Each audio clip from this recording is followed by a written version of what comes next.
Hi guys, আসসালামু আলাইকুম। কেমন আছেন সবাই? আশা করি সবাই ভালো আছেন। তো বুঝতেই পারছেন আমি আজকে কোন বিষয়টি নিয়ে কথা বলবো। দীর্ঘ কিছুদিন আগে আমি দুইটা পার্ট দিয়েছিলাম ইনকিউবেটর ডিম বসানোর।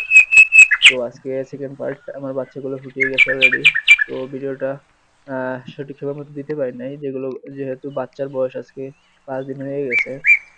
তো সমস্যার জন্য ভিডিওটা দিতে পারি নাই, যার কারণে আজকে ভিডিওটা নিয়ে এসেছি। তো এখানে আমার ইনকিউবেটর ডিম বসানো নিয়ে বিভিন্ন ধরনের সমস্যা হয়েছে, যার কারণে ভিডিওগুলো দিতে পারি নাই। তো আমি এখানে 70টা ডিম বসাইছিলাম। তো 70টা ডিম থেকে নষ্ট হয়ে গেছিল কিছু, তারপর 60টা ছিল। তো 60টা থেকে আমার 30টা ডিম ফুটাইছে। এর কারণ হচ্ছে প্রত্যেকগুলোর ভিতরে বাচ্চা ছিল, বাট আমার মেশিনে ইনকিউবেটরের অ্যাডাপ্টারটা নষ্ট হয়ে গেছিল বাচ্চা ফুটানোর 5 দিন আগে। তো সেক্ষেত্রে আমি ভালোভাবে তাপ দিতে পারিনি, যার কারণে ভিতরে ডিমগুলো নষ্ট হয়ে গেছে, বাচ্চা মারা গেছে।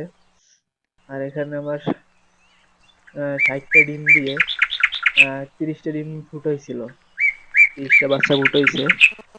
আর সবগুলোর ভিতরে বাচ্চা ছিল, বাট মারা গেছে। 30টার মতো নষ্ট হয়েছে আর 30টার মতো বাচ্চা ফুটাইছে। তো যদি মেশিনে নষ্ট না হতো তাহলে এরকম একটা আমি সমস্যার সম্মুখীন হতাম না। তো আপনি ওই বিষয়গুলো লক্ষ্য রাখবেন। আর মেশিন ইনকিউবেটরে ডিম বসানোর আগে মেশিনগুলো ভালো করে যাচাই বাছাই করে নেবেন। আর এগুলো ভালোভাবে করে নেবেন, ট্রাই করে নেবেন, যার কারণে এই সমস্যার সম্মুখীন হতে হবে না আপনাদেরও।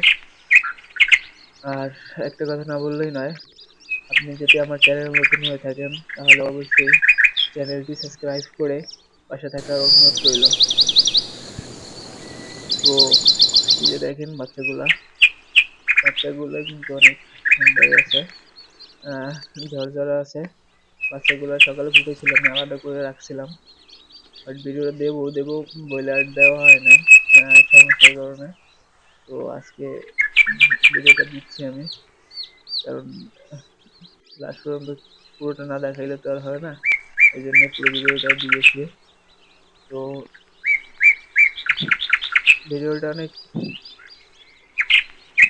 দেখেন,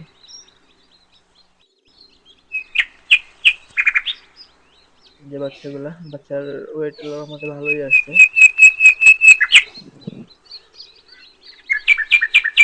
আর আজকের মতো ভিডিও এখানেই শেষ। সবাই ভালো থাকবেন। আল্লাহ হাফেজ।